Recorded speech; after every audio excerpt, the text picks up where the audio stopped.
మత్తయి సువార్త 11వ అధ్యాయము 28వ వచనాన్ని చదువుకుందామండి. ప్రయాసపడి భారము మోసుకొనుచున్న సమస్త జనులారా నా యొద్దకు రండి, నేను మీకు విశ్రాంతి కలుగజేతును. మన ప్రభు పిలుస్తున్నాడు. ప్రయాసపడి భారము మోయుచున్న సమస్త జనులారా నా యొద్దకు రండి. భారాలున్నాయండి నాకు అన్నవారు ఎవరన్నా ఉన్నారా? ఎన్ని భారాలు! అప్పుల భారం, జబ్బుల భారం, పిల్లల భారం, చదువుల భారం, ఉద్యోగాల భారం. ఉద్యోగం లేనివాడికి ఉద్యోగం లేదనే భారం, ఉద్యోగం వచ్చినోడికి ఉద్యోగం చేయలేక భారం. ఏంటండి, రకరకాల భారాలతో మనుషుడు నిండిపోయి ఉన్నాడు. అనుదినము ఆయన మీ భారములను భరించుచున్నాడు గనుక మీ సమస్త భారము ఆయన మీద వేయండి. మీ నిమిత్తమై ఆయన చింతించుచున్నాడు గనుక మీ చింత యావత్తు ఆయన మీద వేయండి. అన్ని భారాలకు మించిన పెద్ద భారం ఉంది. ఏంటో తెలుసా? పాప భారం. పాప భారం. ఒక వీధిలో ఒక పాస్టర్ గారు నిలబడి, సువార్తికుడు నిలబడి, ప్రయాసపడి భారము మోయిచున్న వారలారా నా యొద్దకు రండి, పాప భారముతో నిండిన వారలారా అని గట్టిగా అరిచి ప్రసంగం చేస్తుంటే ఒక అబ్బాయి పరిగెత్తుకుంటూ వచ్చాడట. అబ్బా, నా ప్రసంగం విని ఒక అబ్బాయి మారిపోయాడని సంతోషపడుతుంటే దగ్గరగా వచ్చి పాస్టర్ గారికి ఎదురుగుండా నిలబడి, ఏంటంటే ఇందాక నుంచి పాపం అంటారు, భారం అంటారు, భారం అంటారు, పాపం అంటారు, పాపం అంటారు, భారం అంటారు. నేను అన్ని పాపాలు చేస్తున్నా, నాకు ఏ భారం లేదు. నేను తాగుతా, నేను తిరుగుతా, నా ఇష్టం వచ్చినట్టున్నా, నాకు ఏ భారం లేదు. ఏంటి పెద్ద పాపం, భారం అంటారు అని అరిశాడంట. పాస్టర్ గారు కొంచెం సముదాయించుకొని, బాబు, ఒక చచ్చినోడి గుండెల మీద ఒక 10 కేజీలు రాయి పెట్టి, ఒరే నాయనా ఎంత భారం ఉంది అంటే ఏమంటాడు బాబు అన్నాడట. చచ్చినోడికి ఏం తెలుస్తుందండి భారం అన్నాడట. లేదు, ఒక 50 కేజీలు పెట్టి, ఒక 100 కేజీలు పెట్టి ఇప్పుడు ఎలా ఉంది బాబు అని అడిగితే ఏమంటాడు అన్నాడట. అంటే మీకు ఏమన్నా పిచ్చా? చచ్చినోడికి ఎంత భారం పెట్టినా వాడికి ఏమీ తెలీదు. అదే బాబు నీ సంగతి అన్నాడట. అపరాధముల చేతను పాపముల చేతను చచ్చిన స్థితిలో ఉన్న నీకు పాప భారం గురించిన గ్రహింపు రాదు, తెలీదు. నిండా మునిగినోడికి చల్లేదంట. మునిగిపోయి ఉన్నావు నువ్వు పాప భారాల్లో, కాబట్టి నీకు భారం అని తెలియటం లేదు. నేను చాలాసార్లు చూశానండి, గీర్మానంగా మాట్లాడతారు కొంతమంది. నేను బాగానే ఉన్నాను లేవా అంటారు. పెద్ద ప్రసంగం వింటుంటే తలవిరిస్తానంగా మాట్లాడతారు. దేవునికి ఏమాత్రం చోటు ఇవ్వరు. గంభీరంగా ఏదో దర్జాగా ఉన్నట్టు ప్రవర్తిస్తుంటారు. కానీ ఎప్పుడైతే పరిశుద్ధాత్ముడు వారిని దర్శిస్తాడో, పరిశుద్ధాత్ముడు వాడి స్థితిని వాడు గ్రహించుకునేటట్టు ఒప్పిస్తాడో, అదే మనుష్యుడు కిందబడి గిలగిల కొట్టుకొని కన్నీరు కారుస్తూ తన పాపములన్నిటినీ ఒప్పుకోవటం నేను చూశానండి. ఈరోజు చాలా అరుదైపోయింది ఇలాంటి దృశ్యం. పాపాల కోసం పశ్చాత్తాపడే ప్రజలను మనం చూడలేకపోతున్నాం. పరిశుద్ధాత్మ కార్యాలు, అభిషేకాలు అంటున్నారు, కానీ పరిశుద్ధాత్ముడు చేసే మొదటి పని ఏంటంటే, నేను వెళ్ళి మీ కొరకు ఆదరణకర్తను పంపిస్తాను, ఆయన వచ్చి పాపమును గురించి, నీతిని గురించి, తీర్పును గురించి మిమ్మను ఒప్పింపజేస్తాడు. మనం ఒప్పుకోము, మనంతట మనం ఒప్పుకోం. కానీ పరిశుద్ధాత్ముడు మనల్ని ఒప్పింపజేస్తాడు. పాపం గురించి, దేవుని నీతిని గురించి. ఈ పాపం ఒప్పుకోకపోతే రాబోయే తీర్పును గురించి మనల్ని ఒప్పింపజేస్తాడు. పశ్చాత్తాపడి పాపాలు ఒప్పుకున్న రోజు నీ జీవితంలో ఉందా? కన్నీటితో నీ స్థితిని నీవు గ్రహించుకొని నేను తప్పు చేస్తున్నాను, నా ఆలోచనలు పాడు చేసుకుంటున్నాను, నేను అపవిత్రమైన వాటిని చూస్తున్నాను, నా మనస్సాక్షిని కల్మషం చేసుకుంటున్నాను,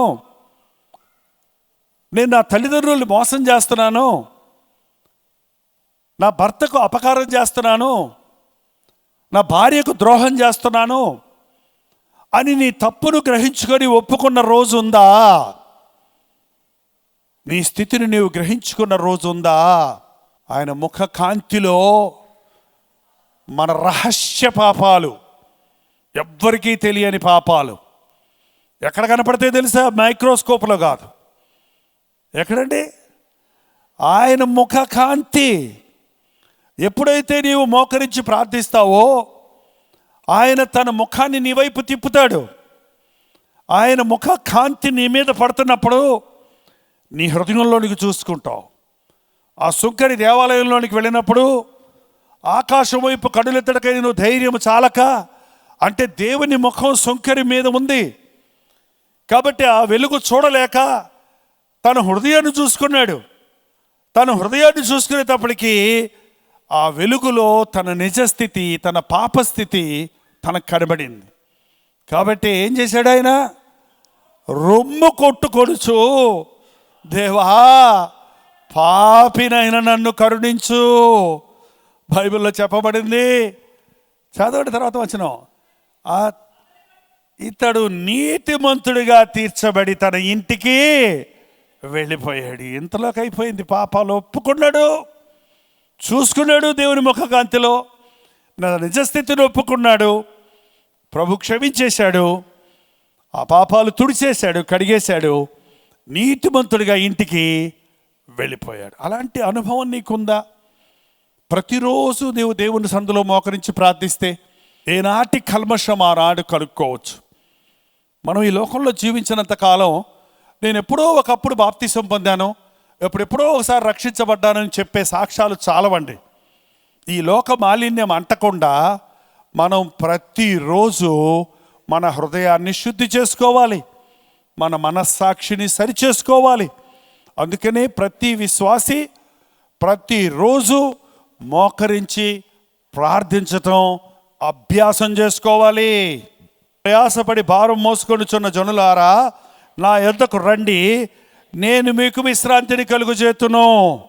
ఎప్పుడైతే ఒక వ్యక్తి యేసుక్రీస్తునందు విశ్వాసం ఉంచి తన పాపాలు ఒప్పుకొని విడిచిపెడతాడో అతడు తప్పక ఆశీర్వదించబడతాడు. దేవుని దగ్గర తన భారాన్ని విడిచిపెట్టినప్పుడు వారికి ఆశీర్వాదం ఉంటుంది, విశ్రాంతి దొరుకుతుంది, నీ రాబడి పెరుగుతుంది. రాబడి పెరిగిన తర్వాత రోగాలు రాకుండా, సమస్యలు లేకుండా అన్నీ చక్కగా ఉంటే నేను మీకు విశ్రాంతి కలుగజేతునంటే ఇంక ఏమి లేదు. ఆదివారం 1 గంట సేపు చర్చిలో ఉండి ఇంటికి వెళ్ళి శుభ్రంగా పడుకో. ఆఫీస్ అయిపోయిన వెంటనే ఇంతకుముందు క్లబ్కి వెళ్ళేవాడివి, రోడ్ల బట్టి తిరిగేవాడివి, బార్లకు వెళ్ళేవాడివి, ఫ్రెండ్స్తో తిరిగేవాడివి. ఇప్పుడు రక్షించబడ్డావు కాబట్టి ఆఫీస్ అయిపోయినంటే ఇంటికి వెళ్ళిపోయి టీవీ పెట్టుకొని హాయిగా సోఫాలో కూర్చో అని ఆ ప్రభు చెప్తున్నాడు. మీరు ఒక సంగతి జ్ఞాపకం పెట్టుకోండి, రక్షించబడిన తర్వాత కూడా కొందరికి భారాలు ఉంటున్నాయి. కారణం ఎందుకో తెలుసా? నేను సాత్వికుడను, దీన మనసు గలవాడను గనుక మీ మీద నా కాడి ఎత్తుకొని ఆ యొద్ద నేర్చుకొనుడి, అప్పుడు మీ ప్రాణములకు విశ్రాంతి దొరుకును. ఎలాగనగా నా కాడి సులువుగాను నా భారము తేలిగ్గాను ఉంది. ఆ భారం పక్కన పెట్టి నా భారం మొయ్యమంటున్నాడు, అంతేగాని పడుకోమంటం లేదు. మీ శరీరాలకు కాదు విశ్రాంతి, మీ ప్రాణానికి విశ్రాంతి దొరకాలంటే, మీ మనసుకు నెమ్మది దొరకాలంటే నేను సాత్వికుడను, దీన మనస్సు గలవాడను, నా కాడి ఎత్తుకొని నా యొద్ద నేర్చుకోనండి. కాడి కట్టినప్పుడు అండి 2 ఎద్దులకి కాడి కడతారు చూసారా? కర్ర 2 ఎద్దుల మెడల మీదకి వస్తుంది, అది కాడి అంటారు. ప్రభు ఏమంటారు? నా కాడి ఎత్తుకోండి, నా కాడి సులువైంది అంటున్నాడు. అంటే నన్ను పిలుస్తున్నాడు కాడి మోయటానికి. ఒక పక్క నన్ను పెడతాడు, రెండో పక్క నిన్ను పెడతాడు అనుకున్నావా? రెండో పక్క ఎవరున్నారు? ఆయనే ఉన్నాడు. ఒక పక్క ఆయన కాడి ఉంది, ఇంకో పక్క మన మేడ మీద ఉంది. నేను అనుకుంటా భారం అంతా అటు వెళ్ళిపోద్ది, నా మెడ మీద కర్ర ఉంటుంది అంతే, భారం నేనే మొయ్యక్కర్లా, ఆయనతో పాటు నడిస్తే చాలు అంతే. ఏంటండి, నా కాడి సులువైనది. ఈ రోజున భయపడిపోతున్నారు కొంతమంది, మారు మనసు పొందితే ఎట్లండి అన్నాడు ఆయన. అబద్ధాలు ఆడకూడదట కదండి. అవును, అబద్ధం ఆడకుండా ఎట్ట బతుకుతామంటే అసలు ఈ లోకంలో? అయ్య బాబోయ్, అబద్ధం ఆడకుండా బతకలేమా? సినిమాలు చూడకూడదట కదండి. సినిమాలు చూడకపోతే అసలు ఇంక జీవితం బోరు కదండి. సినిమాలు చూడకపోతే జీవితం బోరా? సినిమాలు చూపితే అసలు జీవితం ఏముందండి? సీరియల్ అయినా చూడొచ్చండి. చూస్తున్నారా మీరు కూడా సినిమాలు? దొంగోడి కంట తేలు కుట్టిందంట, కిక్కురు మండవు, పట్టుబడిపోతాడు కదా. మరి చూస్తున్నారా సినిమాలు? అమ్మయ్య, కొంతమంది చెప్పారు. దేవుని దయ వలన సినిమా హాల్కి వెళ్ళటం మానేసామండి అంది ఒక ఆమె. పక్కనే వాళ్ళ అమ్మాయి చెప్తుంది, టీవీలో వస్తున్నాయి కదా అంకుల్ అని. సినిమా హాల్లో సినిమా చూడకూడదు, టీవీలో చూడొచ్చా? ఇప్పుడు ఇంకా కొత్త రకంగా మొదలుపెట్టారు. టీవీలు మేము చూడమండి, అస్సలే టీవీలు చూస్తానికే టైం లేదండి. ఎప్పుడు సెల్ ఫోన్ చేతిలో ఉంటుంది కదండి, దాంట్లో రెడీమేడ్ సినిమాలు ఉంటాయండి. ఎప్పుడు ఏంటంటే ఖర్చు లేకుండా, టికెట్ కొనుక్కోక్కర్ లేకుండా చూడవచ్చు. నీ సమయాన్ని సెల్ ఫోన్ ముందు గడుపుతున్నావంటే నీ భారాలు ఎక్కువైపోతాయి, నీ సమస్యలు ఎక్కువైపోతాయి. నువ్వు ప్రభు బిడ్డవైతే నీ మిగిలిన సమయం అంతా ఎవరికి ఇవ్వాలి? నా కాడి ఎత్తుకో, నా భారం మొయ్యి, నా భారం సులువైనది. ఏంటి ఆయన భారం? కొరింథీయులకు రాసిన మొదటి పత్రిక 9వ అధ్యాయం 16వ వచనం, నేను సువార్తను ప్రకటించుచున్నను, నాకు అతిశయ కారణము లేదు. సువార్తను ప్రకటించవలసిన భారము నా మీద మోపబడి ఉన్నది. ఏంటి ఆయన భారం? సువార్తను ప్రకటించవలసిన భారము రక్షించబడ్డ వారి మీద మోపబడి ఉంది. నేను విశ్వాసిని అన్న ప్రతి ఒక్కరూ సువార్త ప్రకటించాలి. ఇదేదో పాస్టర్లు, సువార్తికులు, బిషప్పులు పని అనుకుంటున్నారేమో. క్రీస్తు రక్తములో కడగబడ్డానన్నవారు, క్రీస్తు ప్రేమను అనుభవించిన వారు సువార్త ప్రకటించాలి. సువార్త అంటే ఏంటి? సువార్త అంటే ఏంటండి? మంచి వార్త అంటే ఏంటి? మంచి వార్త నిత్య నరకానికి పోకుండా పరలోక రాజ్యానికి చేర్చడానికి యేసు ప్రభు ఈ లోకంలోనికి వచ్చాడు. నీ కన్నీరు తుడిచే ప్రభు ఆయన, నీ పాపాలు క్షమించే ప్రభు ఆయన, నీ కొరకు పరలోకాన్ని సిద్ధపరిచిన వాడు. ఇదిగో ప్రజలందరికీ కలుగుబో మహాసంతోషకరమైన సువార్తవానమును నేను తెలియజేయుచున్నాను. నేడు రక్షకుడు మీ కొరకు పుట్టి ఉన్నాడు. ఈ రోజున యేసుక్రీస్తు రక్షకుడు అనే మాట ఎరగని వాళ్ళందరూ ఉన్నారండి. ఆయన నామములో పాప క్షమాపణ ఉన్నదన్న సంగతి ఎరగని వారందరూ ఉన్నారు. ఆయన మన రోగాల నుండి మనల్ని స్వస్థపరుస్తాడన్న విషయం తెలియని వారు ఇంకా ఎందరో ఉన్నారు. ఈ రోజున నువ్వు నేను ఆయన సువార్తను ప్రకటించాలి. యేసు నామము ఎరగని వారికి సువార్త ప్రకటించవలసిన భారము నా మీద మోపబడి ఉన్నది. సువార్త ప్రకటిస్తే నాకేమి లాభం? మీటింగులు పెడితే ఏమి లాభం? ఏంటండి, ఈరోజు సేవ చేస్తే నాకేమి లాభం అని అనుకుంటున్నారు విశ్వాసులు. సువార్త ప్రకటించవలసిన భారం మన మీద మోపబడి ఉంది. నీకు ఇష్టం లేకపోయినా సరే యేసయ్య చెప్పిన మాటను నీవు ఉచితముగా ప్రకటించాలి. గృహ నిర్వాహకత్వం మనకు అప్పగించబడిందంటే ఆ బాధ్యత మన మీద పెట్టాడు దేవుడు. నీ మీదున్న పాప భారాన్ని తీసివేసి నీకు సువార్త భారాన్ని పెట్టాడు. మా బైబిల్ కాలేజీలో ఒక సహోదరులు ఉండేవారు. ఆయన వివాహం చేసుకోకుండా తన జీవితం అంతా ప్రభు కొరకు అర్పించుకున్నాడు. చాలా మితమైన ఆహారం మాతో పాటు ఎవరొస్తులమయగా ఉన్న మాతో పాటు భోంచేసేవాడు. ఆయన అప్పటికి ఒక 60 సంవత్సరాల వయసు ఉన్నప్పటికీ కూడా ఆయన భోజనం బల్ల దగ్గర కూర్చున్నాక గబగబ లేచి వెళ్ళిపోయాడు. ఒక్కోసారి చేయి కడుక్కొని తినకుండా ఒక ముద్ద నోట్ అట్టెత్తుకొని మళ్ళీ పరిగెత్తుకుంటూ వెళ్ళిపోయాడు. ఏంటి ఏమైంది బ్రదర్ అని అడిగితే, నేను రోజుకి ఒక 30 మందికి కరపత్రాలు పంచిపెట్టకుండా భోంచేయను అని నిబంధన చేసుకున్నాను. ఇవాళ 25 మందికే పంచిపెట్టాను, ఇంకా 5గురు దొరకలేదు, నాకు పంచొచ్చాక తింటానని మళ్ళీ వెళ్ళిపోయాడండి. మెయిన్ రోడ్డుకి వెళ్ళిపోయి ఒకరోజు నేను ఆయన్ని చూశాను. ఆయన పెద్ద సేవకుడు, సీనియర్ దేవుని సేవకుడు ఆయన. కానీ ఆయన తమిళనాడులో ఆ రోడ్ల మీద వాళ్ళకి పత్రిక ఇస్తాడు.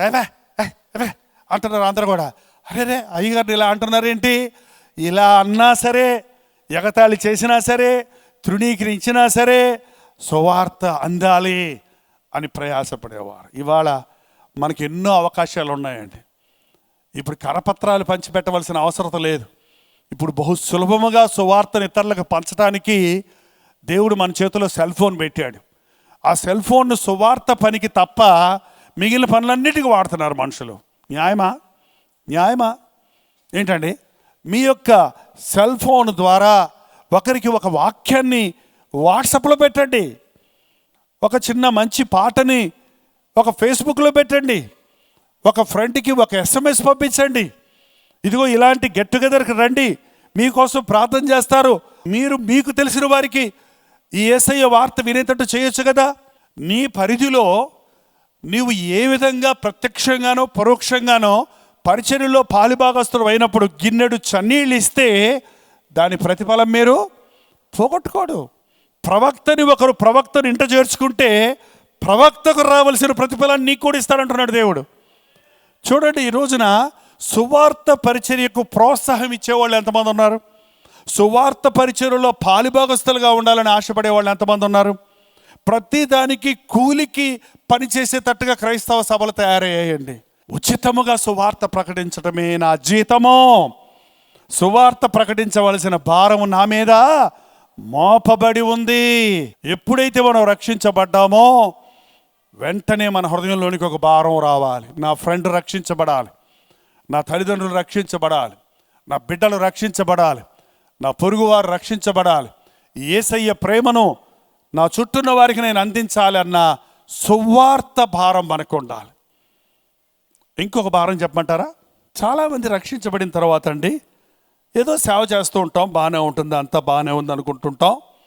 కానీ మన జీవితాల్లో ఇంకా ఇంకా క్రీస్తులాగా మారాలి అనే భారం లేదు.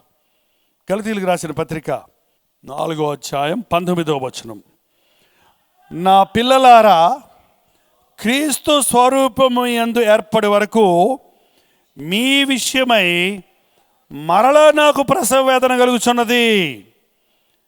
కొరింథీయులకు రాసిన మొదటి పత్రిక 4వ అధ్యాయం 15వ వచనంలో, క్రీస్తునందు మీకు ఉపదేశకులు 10,000 మంది ఉన్నను, తండ్రులు అనేకులు లేరు. క్రీస్తు యేసునందు సువార్త ద్వారా నేను మిమ్మల్ని కంటిని గనుక మీరు నన్ను పోలి నడుచుకొని ఉండవలనని మిమ్మల్ని పౌలు అంటున్నాడు. మీకు ఉపదేశకులు, బోధకులు బోల్డ్ మంది ఉంటారు, బోధించిపోయేవాళ్ళు. కానీ మీకు తండ్రులు ఎక్కువ మంది ఉండరు. ఒక వ్యక్తికి తండ్రులు ఎంతమంది తండ్రులు ఉంటారు? ఒక్క తండ్రే. నేను క్రీస్తు యేసు యొక్క సువార్త ద్వారా నేను మిమ్మల్ని కన్నాను కాబట్టి మీరు నన్ను పోలి నడుచుకోవాలని ఆశపడుతున్నాను అన్న పౌలు సువార్త ద్వారా ఆత్మలను కన్నాడు. ఇక్కడ గలతీయులకు రాసిన పత్రికలు ఏమంటున్నాడు? నా పిల్లలారా, కన్న బిడ్డలారా, క్రీస్తు సారూప్యము మీ యందు ఏర్పరు వరకు మీ విషయమై మరలా నాకు భారం, ప్రసవ వేదన. లోకంలో అన్ని వేదనలకు మించిన వేదన ప్రసవ వేదన. పురుషులకు తెలియదేమో అది, కానీ ఆత్మల భారం విషయంలో ప్రసవ వేదనకు మించిన ఆత్మ వేదనతో పరిశుద్ధుడైన పౌలు అంటున్నాడు, మీ విషయమై నేను మరలా ప్రసవ వేదన పొందుచున్నాను. ఒక వ్యక్తి రక్షించబడటం గొప్ప కాదండి. రక్షించబడ్డవారు క్రీస్తు సారూప్యంలోనికి మలచబడాలి. ఒక బిడ్డను గంటే అయిపోయిందమ్మా తల్లి పని? చెప్పండి. 9 నెలలు మోయటం సామాన్యం కాదు. క్షేమమైన సుఖప్రసూతి జరగటం అంత సులభం కాదు. చక్కగా ఎలాగో ప్రయాసపడి మోసావు, కనేసావు, బిడ్డ పుట్టేశాడు. అయిపోయిందా? చెప్పండి. అసలు పని అప్పుడే ఉంది. రోజు ఆ బిడ్డకు పాలు పట్టించి, ఆ బిడ్డను ఎత్తుకొని కంటికి రెప్పలా కాపాడి, ఆ బిడ్డ రోజు రోజు ఎదుగుతుండగా ఆ చిన్న చిన్న దగ్గులు జలుబులు ఆ తుమ్ములు వస్తుంటే ఆ మోషన్ అవ్వకపోతే ఒక గొడవ, మోషన్లు ఎక్కువైతే ఇంకో గొడవ. ఏంటంటే అన్ని సమస్యలే కారణం తల్లులు బిడ్డలు శ్రద్ధ తీసుకోవడంలా, అలాగే పాస్టర్లు విశ్వాసుల్ని శ్రద్ధ తీసుకోవడంలా. ఎంతమంది చేతులు ఎత్తారో లెక్కేసుకుంటారో, ఇంతమందిని సంపాదించేశాను అంటారే కానీ వాడు మారాడా, రూపాంతరం పొందాడా, క్రీస్తు సారూప్యంలో ఎదుగుతున్నారా, ఆత్మల భారం కలిగి ఉన్నారా, సేవలో పాలిభాగస్తులుగా ఉన్నారా, హృదయశుద్ధిని కాపాడుకుంటున్నారా, క్రీస్తు సారూప్యంలో మలచబడుతున్నారా అని శ్రద్ధ తీసుకునే సేవకులు తక్కువైపోయారు. జనులు ఎక్కువైపోతే సేవకులు ఎడ తీసుకుంటాడు? ఏంటంటే 8 మంది పిల్లలకైతే చేయించగలదు, 36 మంది పిల్లలు ఉన్నారు అనుకో ఎట చేస్తారు? ఒక అమ్మ ఎట చేస్తుంది? ఒక పాస్టర్ గారు ఎంతమంది సంఘం ఉంటే పట్టించుకోగలటు? ప్రతి ఒక్కరిని ఎంతమందిని పట్టించుకోగలటు ఒక మనిషి? కొంతమందినే పట్టించుకోగలటు. పౌలు అంటున్నాడు, నాకు ఆత్మల భారం ఉంది, నేను సంపాదించిన ఆత్మల్ని క్రీస్తు సారూప్యంలోనికి తీసుకురావాలి, నా సారూప్యంలోనికి కాదు. ఎలా తయారు చేయాలి? నేను చిన్న చిన్న క్రీస్తులుగా చేయాలి. నేను సంపాదించిన వారందరినీ మిమ్మల్ని పరిపూర్ణులు చేసి నిర్దోషులుగా క్రీస్తు ముందు నిలబెట్టే వరకు నా పని అనేవాడు. అది భారం.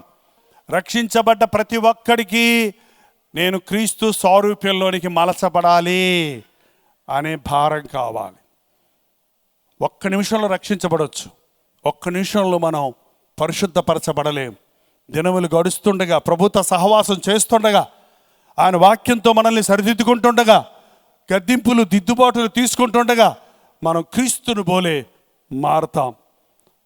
సువార్త భారం రక్షించబడిన వ్యక్తులను క్రీస్తు సారూప్యంలోనికి మార్చాలనే భారం.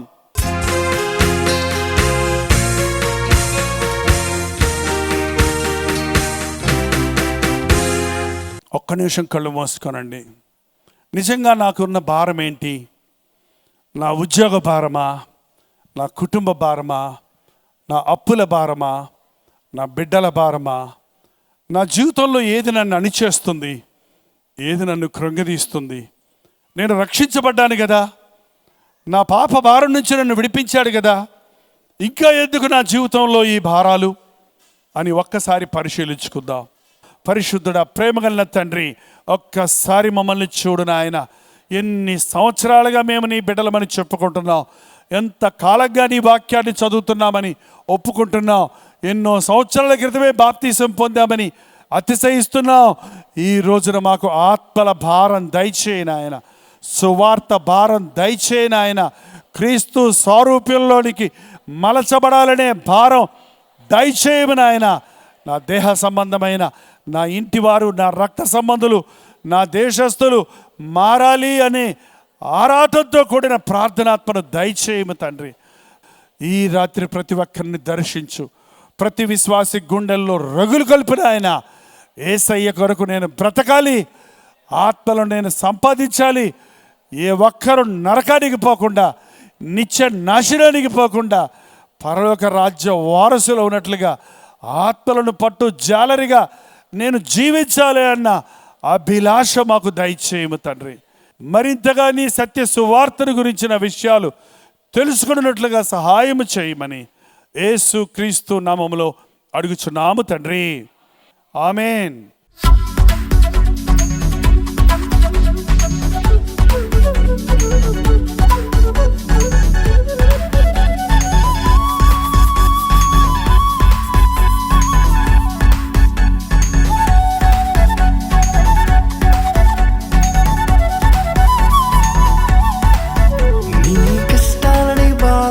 శ్రమలన్నీ తీర్చే అనాథుడు యేసే.